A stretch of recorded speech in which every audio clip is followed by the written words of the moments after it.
O nono mandamento. Pergunta 77. 76 especificamente do nono mandamento. Breve Catecismo, pergunta 76. Qual é o nono mandamento? O nono mandamento é: não dirás falso testemunho contra o teu próximo. Pergunta 77. Que exige o nono mandamento? O nono mandamento exige a conservação e promoção da verdade entre os homens, manutenção da nossa boa reputação e a do nosso próximo, especialmente, eu não sei por que aqui, especialmente quando, desculpa, o nono mandamento exige a conservação e promoção da verdade entre os homens e a manutenção da nossa boa reputação e a do nosso próximo, especialmente quando somos chamados a dar testemunho.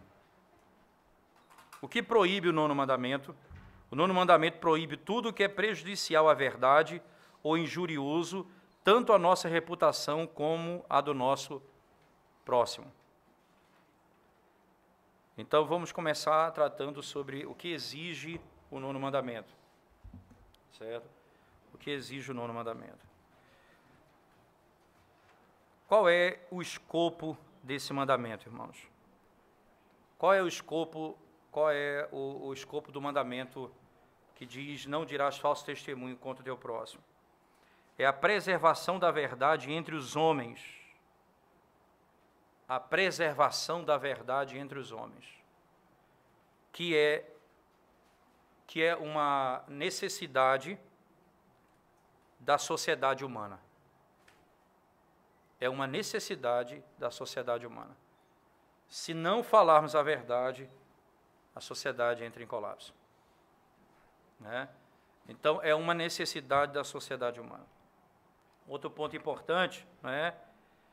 Nós não devemos também levantar falso testemunho ou, como diz o texto, levantar falso testemunho contra o nosso próximo. Esse é o aspecto negativo do mandamento. Né? Isto é, nem contra o nosso próximo, nem contra a nós mesmos. Certo? Isso é a preservação do bom nome, tanto meu quanto do próximo. Então, o foco é a preservação do bom nome do outro e do meu também. Certo? Isso é um aspecto importante. Todo mandamento, no aspecto negativo, tem o seu lado, tem um aspecto positivo. Qual é o aspecto positivo do mandamento? Né? Isso significa que nós devemos, né, ser testemunhas verdadeiros, segundo os termos da lei, por nós mesmos, para o nosso próprio bem, falando bem acerca de nós mesmos, falando a verdade acerca de nós mesmos, quanto dos outros também. E dessa maneira, manter o bom nome do próximo e o meu próprio bom nome. Certo? Então, o foco tanto do aspecto negativo e do positivo é a manutenção do bom nome do próximo e do meu próprio. Entretanto, negativamente eu faço não levantando falso testemunho e o outro falando a verdade. Tá certo? Falando a verdade. É importante nós entendermos isso porque, né, alguns aspectos precisam ser tratados acerca do que é a verdade. Né? E aí nós vamos percorrer a Escritura buscando entender um pouco esse assunto acerca do que significa não levantar falso testemunho contra o próximo. Né? Perceba, irmãos, a primeira questão que nós temos que responder, né, diz respeito à verdade entre homem e homem em geral. A verdade entre homem e homem. A verdade entre os homens em geral. A verdade é algo sagrado. E nós devemos nos apegar a ela como se nos apegássemos ao próprio Deus. Aquele que é verdadeiramente, essencialmente verdade. e por isso chama a si mesmo de verdade.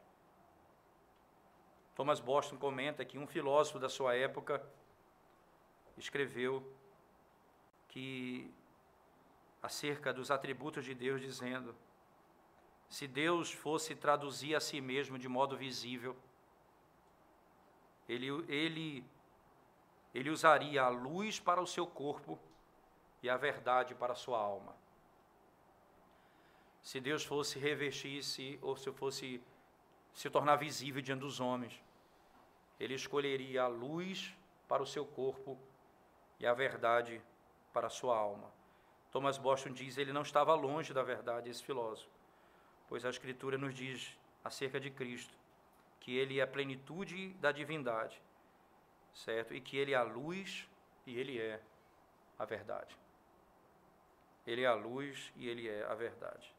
E por outro lado também, nós somos informados que Satanás é o príncipe das trevas e o pai da mentira. Que Satanás é o príncipe das trevas e o pai da mentira.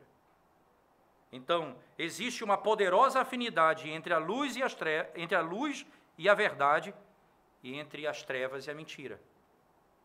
Existe uma íntima relação entre luz e verdade, e entre trevas e mentira. Verdade é para a alma, como a luz é para o corpo. A verdade é para a alma, assim como a luz é para o corpo. E aqueles que andam na luz, andam na verdade. Agora, esse mandamento requer a manutenção da verdade. O mandamento requer a manutenção da verdade. E isso nós podemos entender de duas formas. Primeiro, nós devemos falar a verdade todo o tempo, quando nós falamos. Quando falarmos, nós devemos falar a verdade. Efésios capítulo 4, verso 25. Abra sua Bíblia, por favor. Efésios 4, 25.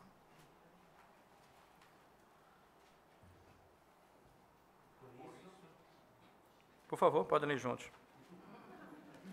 Um coro, né?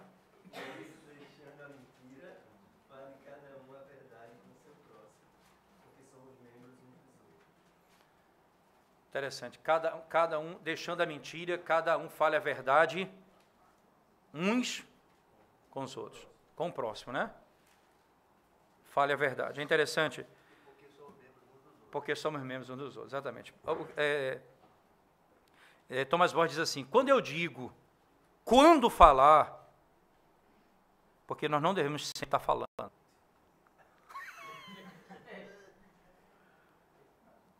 É interessante, né? Ele usa uma eu procurei isso na internet, eu não encontrei essa informação para confirmar. Preciso de um anatomista aqui, médico, para poder me ajudar aqui. Na época de Thomas Boston, ele diz o seguinte, né? Que os anatomistas, eles viam a língua, né? Que ela tinha duas barras na língua, e até que elas vinham e ligavam o coração. Né?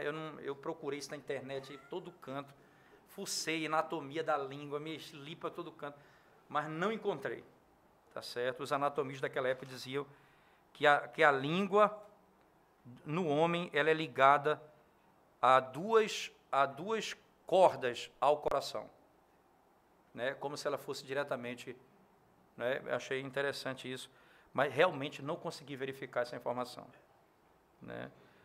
Ninguém que condenasse, ninguém falasse. Bem, mas tudo bem. Mas na época dele, provavelmente, né, a ciência... Então, ele buscou essa informação e disse o seguinte, né?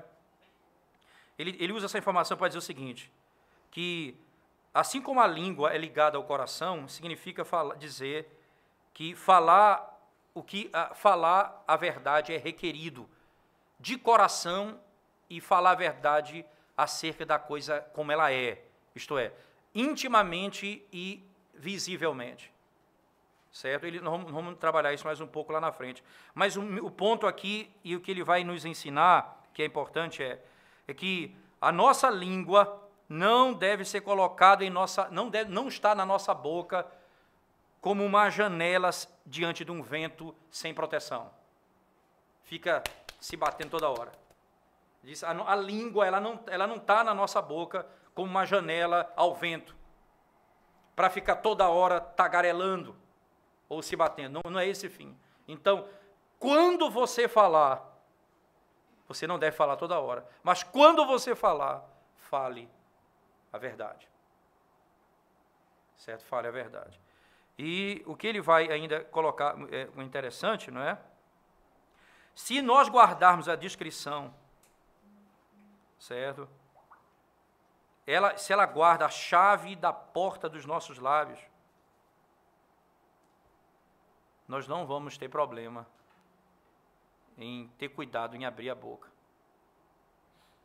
Porque quem não usa a discrição como chave para guardar a sua boca, não vai ter problema. Vai ter muito problema, porque ele vai falar toda hora e não vai nem saber o que está falando. Não tem um ditado assim, quem fala muito dá bom dia a cavalo? Você já viu esse ditado? Lá no Pará, a gente usa essa expressão, né? Cara, quem muito fala dá bom dia a cavalo. Está falando todo, daqui a pouco passa um cavalo, bom dia, ele pensa que é alguém. Né? Eu não sabe nem diferenciar uma coisa da outra. Obviamente, não é, o falar precisa ter o princípio de falar sempre aquilo que é a verdade. Abra sua Bíblia, por favor. Provérbios 14, verso 33.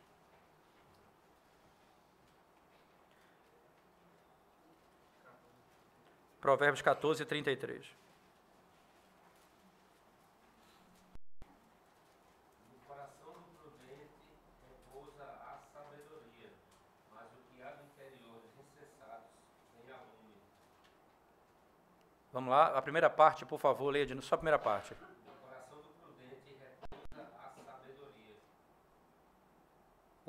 No coração do prudente repousa a sabedoria. Vamos lá, a segunda parte. Mas o que há no interior dos insensatos vem a lume. Como essa é atualizada? É atualizada, né? Tem alguma tradução diferente? E ampliada. Tem outra tradução aí, não? Mas é porque, é claro, mas só de repente tem uma que tem alguma corrigida fiel. Mas o que há no interior dos tolos se conhece. Vem a luz, né? Isso, essa é a ideia. É isso mesmo. O que há no interior do tolo vem. Ele não consegue guardar. Ele vai falar. Ele não consegue conter. Ele vai ter que contar. Certo? Muito fala, muito erra, exatamente. Né? A NVI está assim, 33, né? É. A sabedoria repousa no coração dos que têm discernimento, e mesmo entre os tolos ela se deixa conhecer. E mesmo entre os tolos, ela se deixa conhecer. já é outro significado aí. Outro significado. Aí está falando bem da sabedoria. Não é? Mas aí já é uma tradução muito diferente. Alguém tem aí a corrigida fiel? Que é da...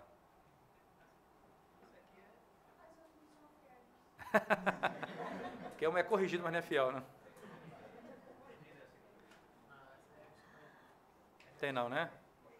Chega. No coração do prudente repousa a sabedoria, mas no coração do tolo não é conhecida.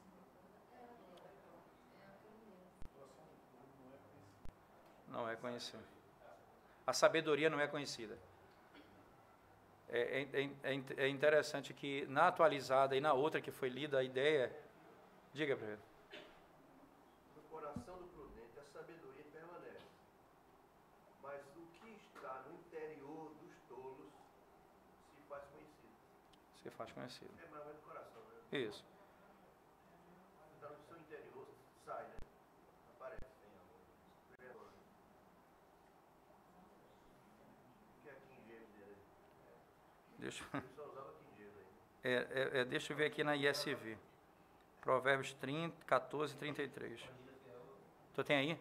Diz aí, por favor. No coração do prudente a sabedoria permanece, mas o que está no interior dos tolos se faz conhecido. Isso, é o mesmo princípio.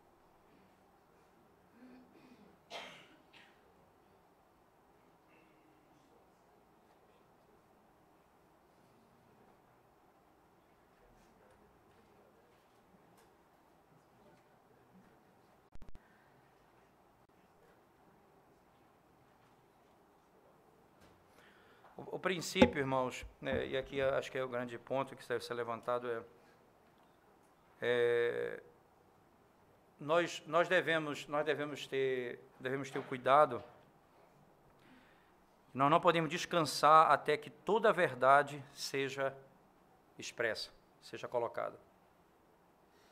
Nós não podemos descansar até que toda a verdade seja manifestada, né? Isso é a nossa preocupação em abrir a boca, né? Essa é a preocupação de abrir a boca. Nós nunca devemos falar exceto a verdade. Não devemos falar exceto a verdade. O que é a verdade? Pilatos perguntou isso, fez essa pergunta a Cristo. Mas ele não ficou para a resposta, né?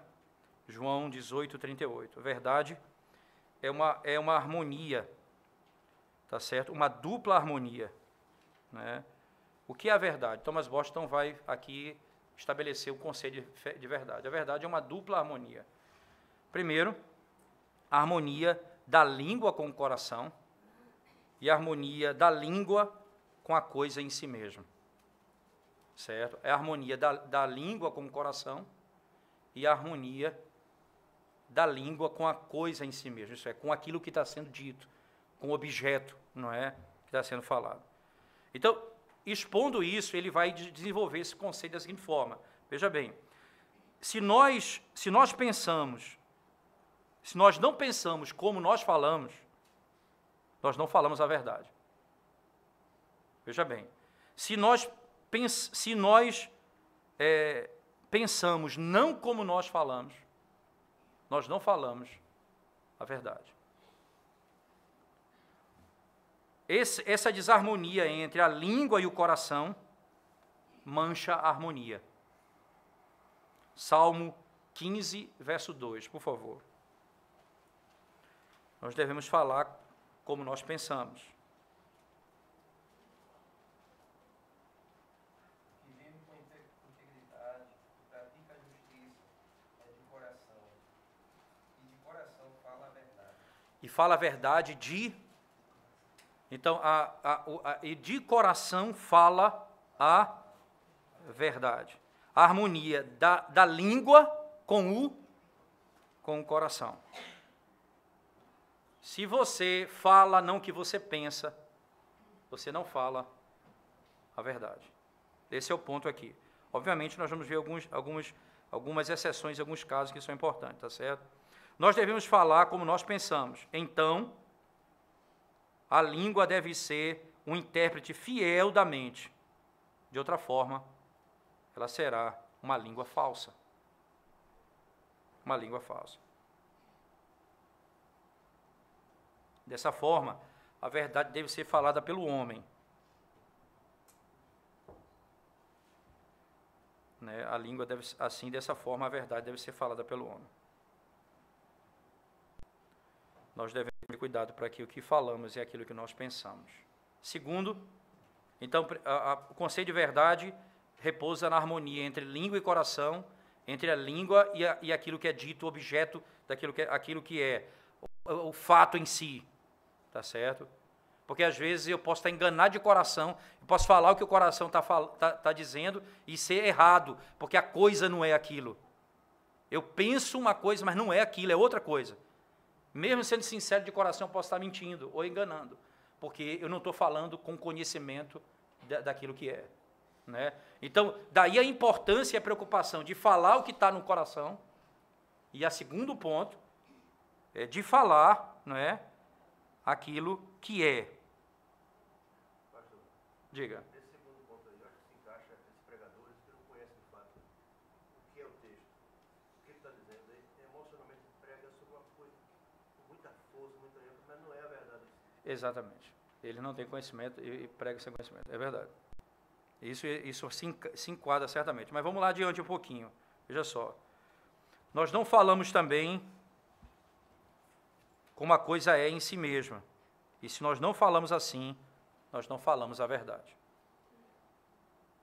Deve haver harmonia entre nosso coração e a coisa como ela é. Nós devemos, tá certo, não pensar que nós erramos quando nós entendemos as coisas,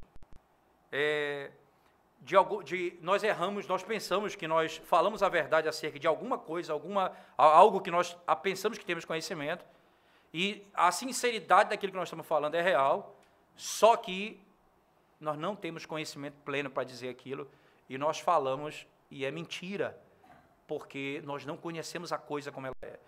A fala e a realidade da coisa não combinam, mesmo eu pensando que eu estou falando a verdade. Sincero, mas errado. Né? Abra sua Bíblia, por favor, 2 Tessalonicenses, capítulo 2, verso 11, por favor.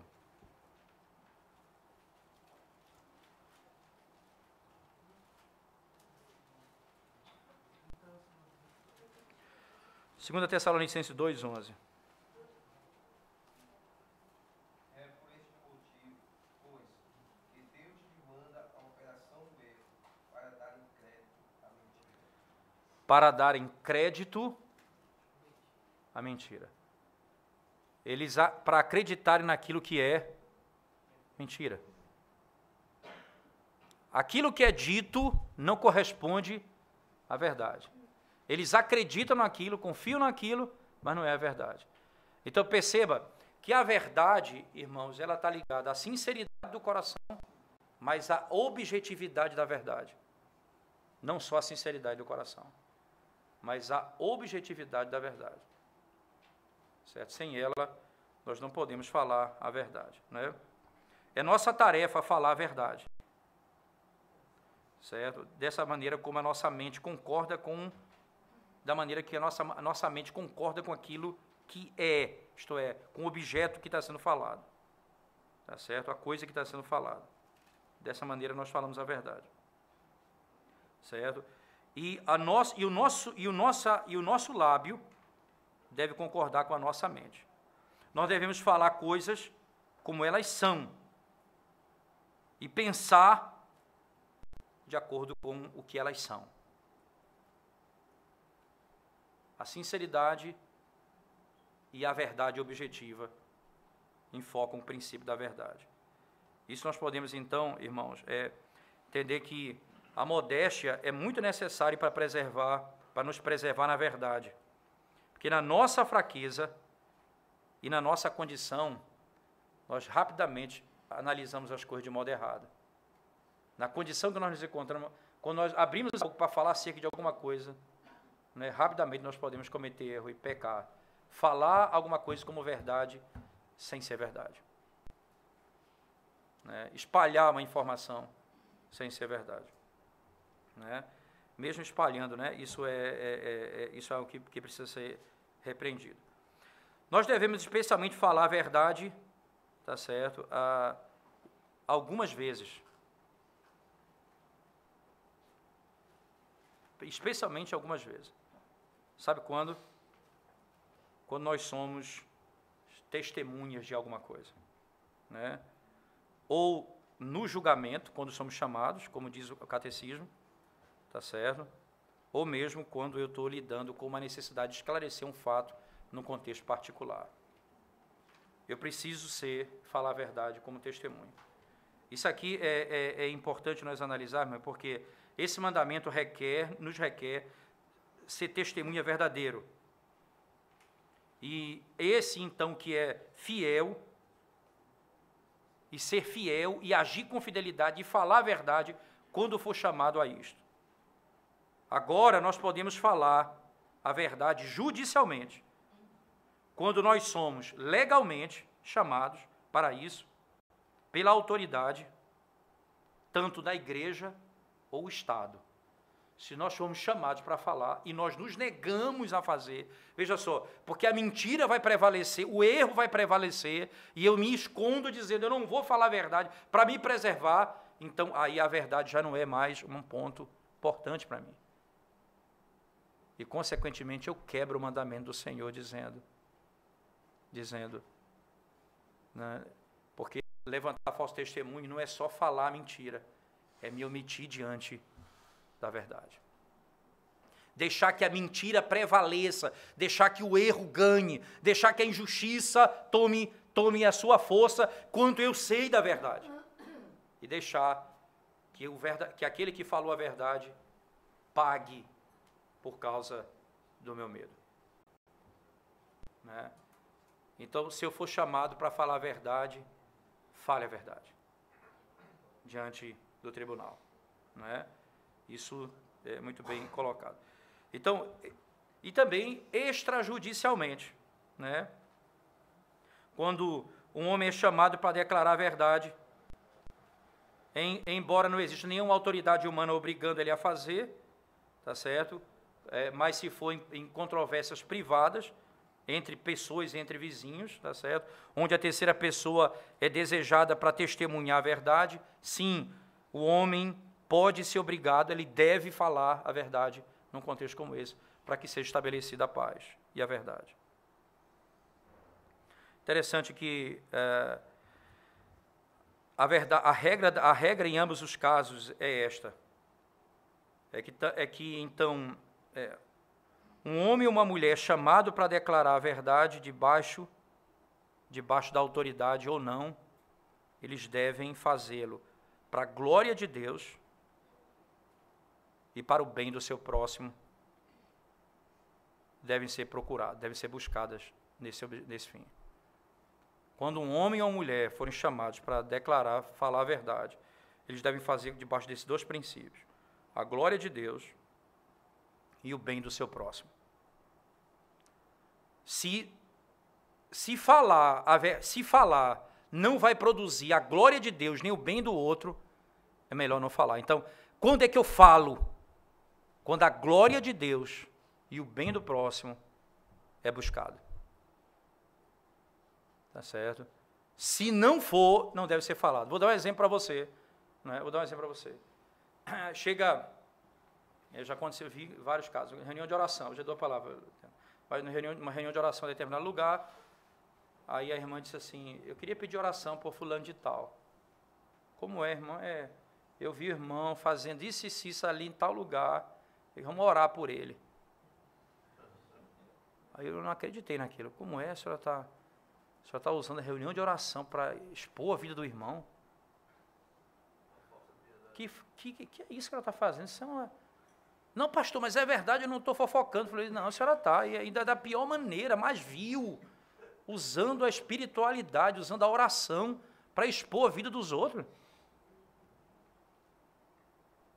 Então, esse fim aqui, essa verdade aqui não visa nem a glória de Deus, nem o bem da pessoa, em hipótese alguma.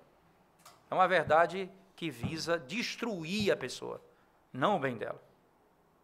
Porque você está difamando a pessoa, está jogando o nome dela na lama. Isso não deve fazer esse tipo de coisa, em hipótese alguma. Né? No caso de Raab, ela mente para guardar, salvar a vida dos espias. Isso é interessante. Nós temos alguns casos que são importantes. Vamos lá. Primeiro, você tem vida e verdade. Não matarás e não levantarás falso testemunho. Nessas situações, o mandamento, a vida, ela está acima do princípio. Não que a mentira seja tratada como verdade, é mentira, não é? Mas ela fez isso para que fim? A preservação da vida. Certo? Então, quando você tem duas coisas desse nível relacionadas, não é? Mas por outro lado, você tem outro ponto. Por exemplo, aquele que perder sua vida, aquele que ganhar a vida, não é, vai perder. Então, há um aspecto em que morrer é mais digno do que viver. E há um aspecto que preservar a vida é melhor do que morrer.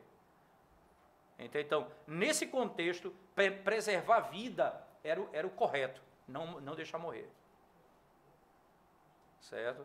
Agora, eu não estou aqui dizendo que mentir é correto, em hipótese alguma. Né? Em hipótese alguma. O que nós vamos ver daqui a pouco é que em algum contexto você não pode falar a verdade. Certo? Em alguns casos, e é importante dizer qual o fim deles. Mas no caso específico de Raabe, não é? Ela não foi conhecida pela mentira, mas pela fé. Né? Isso é interessante. A fé dela é que foi apontada pelos autores do autor do Novo Testamento como um grande ponto, a preservação da vida por meio da consciência de que Deus ia destruí-lo. Diga. No caso de Abraão e Sara também, mesmo princípio. Mesmo princípio. Tá certo? Mesmo princípio. Então, há um momento que manter a vida é correto, há um momento que preservar a vida é errado. Tá certo?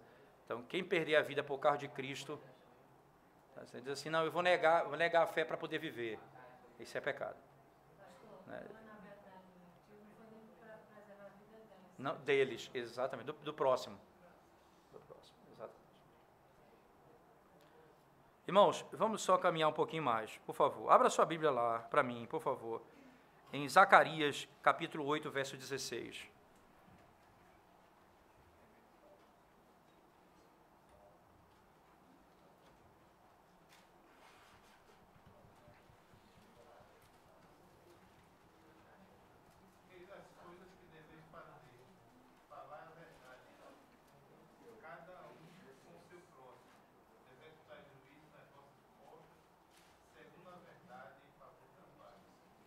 Segundo a verdade, em favor da paz. Veja bem, falar a verdade em favor da paz.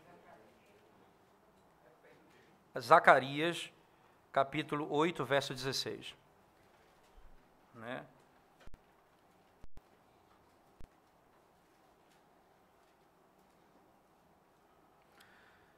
Testemunho judicial, Deus chama os homens para testemunhar da verdade através dos lábios daqueles a quem Deus deu autoridade, fazendo-os deuses ou embaixadores de Deus sobre a terra.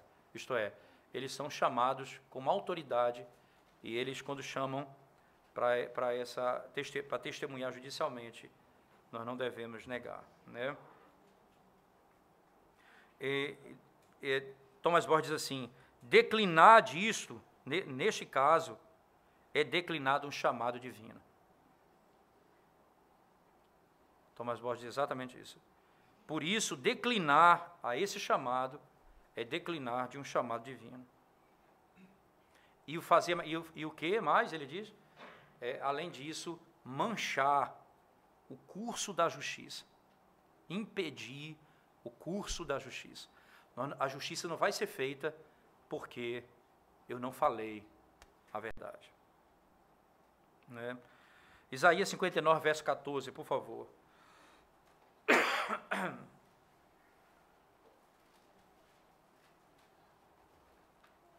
Pelo que o direito se retirou e a justiça se pôs longe, porque a verdade anda tropeçando pelas praças e a retidão não pode entrar. Essa é a realidade, não é? Porque o que é que eles fizeram para impedir? Leia, por favor, de novo, verso 14. Pelo que o direito se retirou O direito se retirou e a justiça se pôs de longe, porque a verdade anda tropeçando pelas praças e a retidão não pode entrar. a retidão. Então, o curso da justiça não é alcançado, porque a verdade não pode ser falada, a justiça foi tirada e a justiça não vai ser executada. Como preso. Exatamente. Exatamente. Irmãos, nós não devemos ficar com medo do testemunho ser chamado para testemunhar judicialmente por causa do juramento de Deus. Não pense que isso é pecado. Você vai fazer um juramento ali na frente. Pelo contrário, é bíblico, não é? Isso é um juramento, tá certo, legal, um juramento amparado pela lei. E você não está pecando ao fazer o juramento, tá certo? Então, isso é imposto pela autoridade legal, não é? Vê aí. Aí,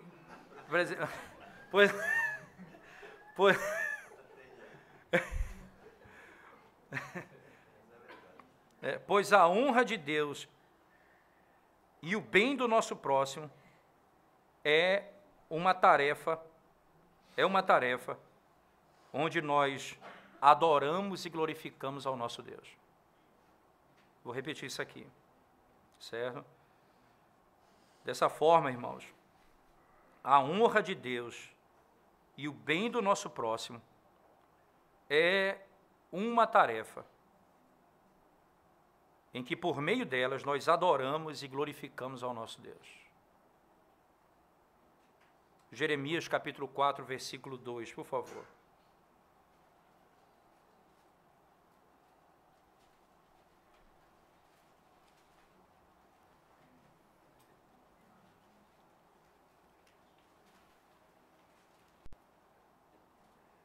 Se jurares pela vida do Senhor em verdade, em juízo e em justiça, então nele serão benditas as nações e nele se glorificarão. Vê que coisa interessante. Leia de novo, esse texto é extraordinário, né? Se jurares pela vida do Senhor e em verdade, juízo e em justiça. O que vai acontecer? Nele serão benditas as nações, nele o Senhor, né? Se glorificarão. Veja, o Senhor será glorificado se abrirmos a boca em justiça e em retidão para falar a verdade, né? E juramento em nome do Senhor para falar a verdade. Ele está dizendo que Deus será glorificado na vida. Eu entendi aqui que o povo será, neles serão honrados nesse mundo. Então, É o versículo 4. É o 4, não? Capítulo 4, verso 2. então neles serão benditas as nações, e nele, e em Cristo, Isso, se glorificarão. isso. Então, eles serão glorificados nele, né? Né? Na pessoa dele, né? De uma certa forma, redunda em glória ao Senhor. O homem que jura com fidelidade e dá testemunho da verdade, ele também é um homem honrado entre os povos. E também, por outro lado, por Deus ser a verdade, quando você fala a verdade é exaltada, né? Então, o próprio Deus, nesse aspecto, é exaltado, porque é a verdade, né? Nos dois aspectos, certamente. Tanto o indivíduo que fala a verdade é honrado, quanto aquele que fala a verdade, porque a verdade é de Deus, ele é honrado, né? Deus é honrado. Seu Paulo. Fazendo a comparação da palavra com Israel e aqueles países da época de Israel. Aham. Tudo que a palavra se refere à injustiça, à mentira e aqueles países em todo o proceder de Israel. É um país democrático, é um país livre. A Palestina é livre e eles dizem que é oprimida. A gente percebe assim que aquelas nações é o inimigo de Israel, assim como a sociedade é inimigo do povo de Deus. É uma coisa estranha. Recentemente eu tenho visto alguns teólogos abertamente falar assim, que Israel é um país de terroristas, né? E sempre esses são teólogos de esquerda, né? Não é que são canhotos, não, é que eles se... e assim, não é, são a favor de um mundo onde esse grupo, onde os terroristas, onde esses valores são exaltados, né? Então, na realidade, não é socialismo, não, é o socialismo com o objetivo final, que é o estabelecimento de um autoritarismo, né?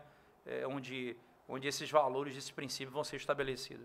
Não tem dúvida disso. Isso eu tenho muita estranheza quando eu vejo alguém se chamar teólogo, né? Até um pastor, com esse tipo de argumento. Eu realmente acho estranho.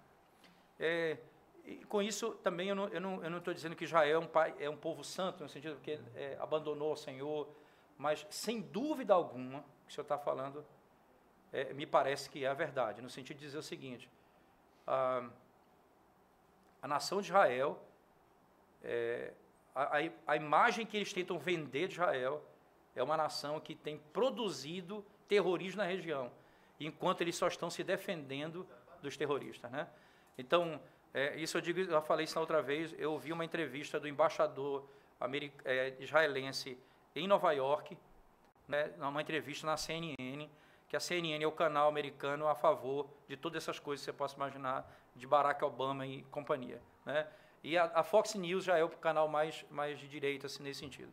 Então, a CNN, ele sendo entrevistado, ele perguntou, dizendo para ele, e vocês prometem que vão deixar Gaza depois desse conflito? Aí ele disse, acho que você está fora da época, você não está entendendo o que você está falando. Nós deixamos Gaza em 2005. Ninguém quer Gaza, não. Aquilo ali nós só queremos viver em paz.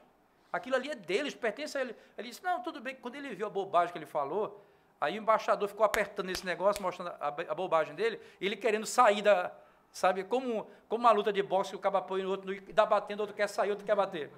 E ele querendo sair, o cara dando no rosto dele. Resultado, ficou declarado para todo mundo que ele não sabe nem do que estão falando. Né? É um discurso vazio. Né? É um discurso vazio. Estava passando o horário eleitoral aqui no Recife. Aí um político fazendo a base dele assim, dizendo que é a libertação de Gaza. Menina, deve ser uma favela nova aqui em Recife. Deve ser uma favela nova em Recife, com certeza. Olha, vá buscar aqui.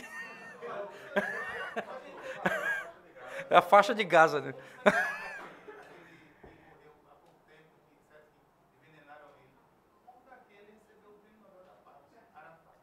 Já pensou? O que é a paz, né? É bom. A maior inimiga de Deus é a ONU. As pessoas, se você for dizer isso, as pessoas dizem, como a ONU é a maior inimiga? Porque ela faz tudo contra o povo de Deus. Na verdade, pastor, os jornalistas realmente divulgam essa mensagem deturpada. Mas eu vi uma entrevista lá na TVE. Que ninguém assiste, só você. Ninguém assiste. Ninguém assiste. Aí ele deu a declaração de fato que o Hamas, ele bota, sequestram as crianças, ele disse claramente, e bota eles na frente para servir de escudo. Então, quem está fazendo todo o terrorismo realmente não é a pessoa. Então, é um testemunho falso, uma mentira que se conta então, para colocar o mundo contra uma nação. Vê que coisa impressionante. Né? E aí você começa o discurso vazio, né? Mas vamos lá, por favor, vamos caminhar um pouquinho. Que a nossa caminhada é longa, mas muito, muito importante, né? Então, é a nossa tarefa falar a verdade. Não escondê-la, ou qualquer parte dela, conhecida a nós, que pode ser usada para clarear, ajudar a entender a realidade ou o fato de uma questão. Nada pode ser escondido que vai ajudar a compreender melhor uma realidade. Segundo livro de Samuel, capítulo 14, verso 18 a 20, por favor. Segundo Samuel, capítulo 14, verso 18 a 20. Segundo Samuel, né? Eu falei? Respondeu o rei e disse à mulher, peço não me encubra que eu te perguntar. Respondeu a mulher, pois fale o rei, meu senhor. E disse o rei, não é certo que a mão de Joabe anda contigo em tudo isto? Respondeu ela, tão certo como vive a tua alma, ó rei, meu senhor, ninguém se poderá desviar, nem para a direita, nem para a esquerda, de tudo quanto o rei, meu senhor, tem dito. Porque Joabe, teu servo, é quem me deu ordem, e foi ele quem ditou à tua serva todas estas palavras. 20 também. Até o 20. Para mudar o aspecto desse caso, foi que o teu servo Joabe fez isto. Porém, sábio é o meu Senhor, segundo a sabedoria de um anjo de Deus, para entender tudo o que se passa na terra. É sábio para entender tudo o que se passa na terra. Então, diga tudo, não me esconda nada. Eu vou lhe perguntar. Diga. A verdade vos libertará. Vê que coisa interessante. Irmãos, se nós pensarmos no dia final, no juízo, em que a verdade vai aflorar e que nós seremos vistos como nós somos, nós agimos como loucos, nos fechando em mentira. Nós agimos como loucos, insanos. Diga a verdade, para que se chegue ao entendimento real daquilo que está acontecendo. Diga a verdade livremente, não sendo obrigado por ninguém, ou qualquer mal que possa acontecer com você, ou pela culpa de alguém ou de qualquer outra coisa. Não faça isso, faça livremente. Né? 1 Samuel 19, verso 4 e 5, por favor. Texto que nós acabamos de ler, mas, quer dizer, agora é 1 Samuel 19, 4 e 5. Então Jonatas falou bem de Davi a Saul, seu pai, e disse: Não peque o rei contra seu servo Davi, porque ele não pecou contra ti, e os seus feitos para contigo têm sido muito importantes. Arriscando ele a vida, feriu os filisteus e efetuou o Senhor grande livramento a todo Israel. Tu mesmo o viste e te alegraste. Por que, pois, pecarias contra sangue inocente, matando Davi sem causa? É interessante, isso sem que Davi dissesse, vá lá e fale isso a meu favor. O próprio, livremente, foi e falou a verdade. Nós não devemos nos sentir obrigados, mas nós devemos nos sentir, ou melhor dizendo, nós não estamos devendo isso a ninguém, mas nós somos impulsionados pela própria realidade da nossa relação com Deus. Nós devemos sempre falar a verdade, né? Porque nós servimos ao Deus da verdade. Olha, fale não escondendo, fale livremente e fale claramente, não obscurecendo, não escondendo a verdade, não enganando. Josué, capítulo 7, verso 19, por favor, leia a Bíblia lá para a gente. Josué 7, 19.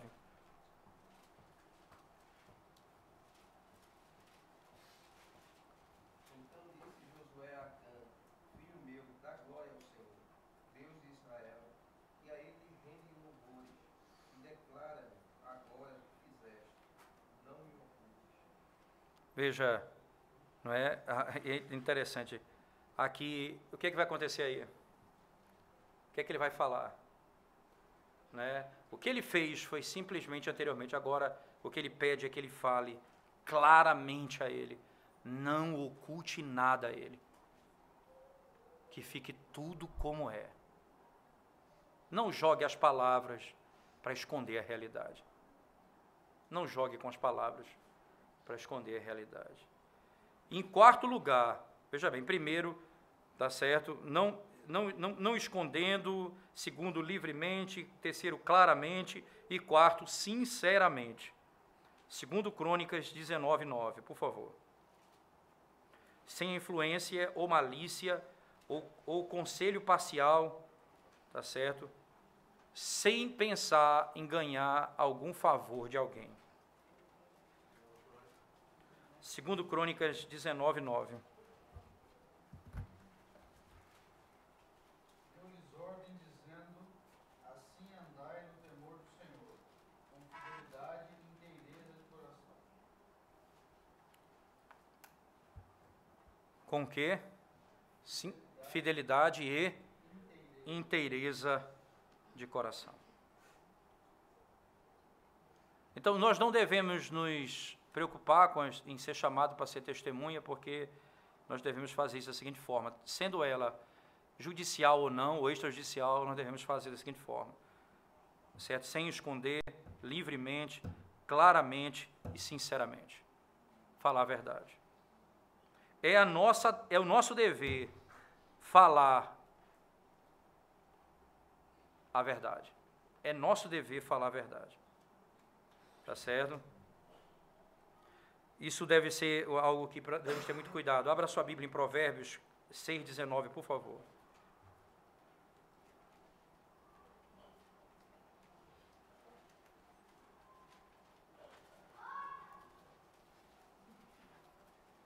Provérbios 6,19.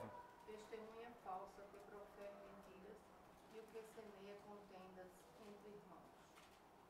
Testemunha falsa que Profere mentiras. profere mentira.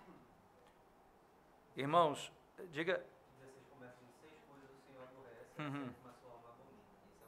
Esse é o final, exatamente. Que é levantar falsa testemunha, né? E que é interessante, a verdade, ela se mantém de pé sem necessitar de mentira para suportá-la. A verdade se mantém de pé e não precisa de mentira para suportá-la. A mentira, ela não se mantém de pé sem outra mentira. A mentira procria outra mentira. Você pergunta ao seu filho, você foi para a escola e chegou mais cedo hoje, por quê? Aí ele vai dizer assim, eu voltei mais cedo porque não teve a última aula. Bem, ele voltou mais cedo porque ele não queria assistir a última aula, mas ele disse que não teve a última aula. Aí diz assim, e os teus colegas todos vieram, aí todo mundo ficou, menos ele. Aí o que acontece? Eles vieram comigo até ali. Olha, já outra mentira. E os pais não foram avisados? Como é que a escola... Não, porque foi uma coisa de urgência, outra mentira. Aí vai outra mentira, aí é outra mentira, aí outra mentira. O que acontece? Aí aquela mentira, para se manter de pé, ela teve que ser apoiada por várias mentiras. Ninguém conta uma mentira e mantém ela de pé sem que tenha que apoiar em outra mentira. A verdade não precisa de mentira para apoiá-la. Ela se estende, ela se coloca em pé sozinha, né? Ela se coloca em pé sozinha. É nossa tarefa falar a verdade, sabendo que a verdade, ela não precisa de mentira para se manter de pé. Deixa só, eu vou terminar esse tópico rapidamente, certo? Quando nós pensamos no nosso próprio bem, no bem do nosso próprio nome, nós devemos manter o nosso bom nome e nós devemos promover o nosso bom nome, né? Deveria ser, tá certo, cuidado de cada corpo, né? De cada corpo procurar e manter a sua reputação. Eu preciso cuidar e manter minha própria reputação. Um bom nome é muito precioso, certo? E nós deveríamos amar e ter cuidado em manter o nosso bom nome. Provérbios 22, verso 1, por favor, veja lá. Acho que é 1 mesmo. Acho que é o 22, 1, veja lá. Mais vale o bom nome do que as muitas riquezas, e o ser estimado é melhor do que prata e ouro. A prata e ouro. Então, o bom nome vale mais do que riqueza. Então você imagina, irmãos,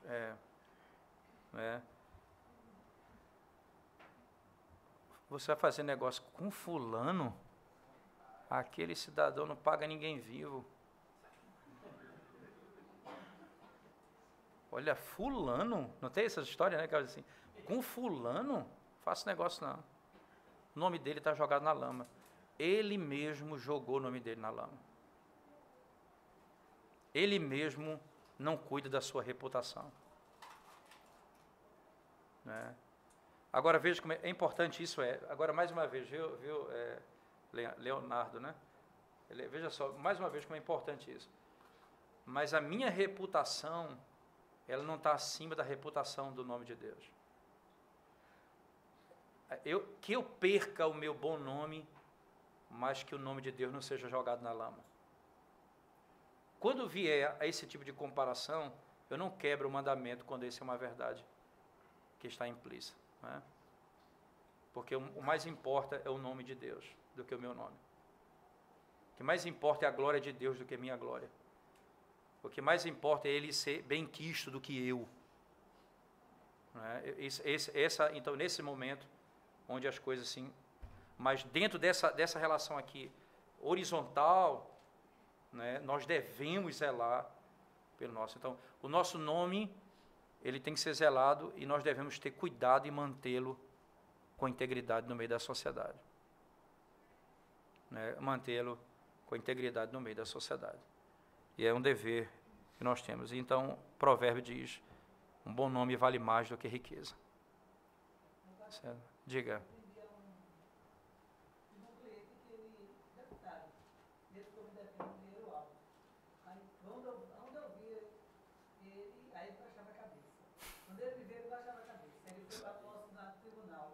que ele é advogado também. Quando ele me vê até hoje, ele acha que até hoje ele me pagou. Né? Aí a turma toda. É horrível, né? Um pastor fulano, ciclano, tinha um cargo episcopal. Diz, você trabalhava no gabinete fulano, aí. Assim, mas é ruim de pagar, né? É horrível. É horrível. Infelizmente, isso é uma... e ainda baixa a cabeça, que é um momento de dignidade, né? Porque tem ainda anda a cabeça empinada ainda. Só não paga, né? Mas... É humilde. Mas como é importante, né? Então, irmãos, nós terminamos a primeira parte, né? E nós vamos depois ver como é que nós guardamos a nossa reputação, com palavras e com ações. Nós vamos ver uma lista de coisas que nós temos que fazer para guardar o nosso bom nome, tanto do próximo como nosso, à luz da Escritura Sagrada, tá certo? No próximo domingo, se o Senhor permitir, nós voltaremos a esse assunto, bom? Vamos à presença de Deus em oração. Vamos almoçar. Ó Deus, o Teu nome que está acima de todo nome, deve ser a causa, o motivo, o objetivo da nossa vida, exaltá-lo e glorificá-lo em todo o tempo. Ensina-nos, ó Deus, com a nossa boca, com os nossos lábios, manifestarmos quem Tu és o Deus da verdade, Tu és a verdade, e que nós possamos falar a verdade. Tem misericórdia de nós, Senhor, porque somos homens sujeitos ao engano e ao auto-engano. Mostra-nos, ensina-nos, capacita-nos a sermos homens, mulheres, jovens, crianças, adolescentes, que falam a verdade, para a glória do Teu nome. Em nome de Jesus nós oramos. Amém.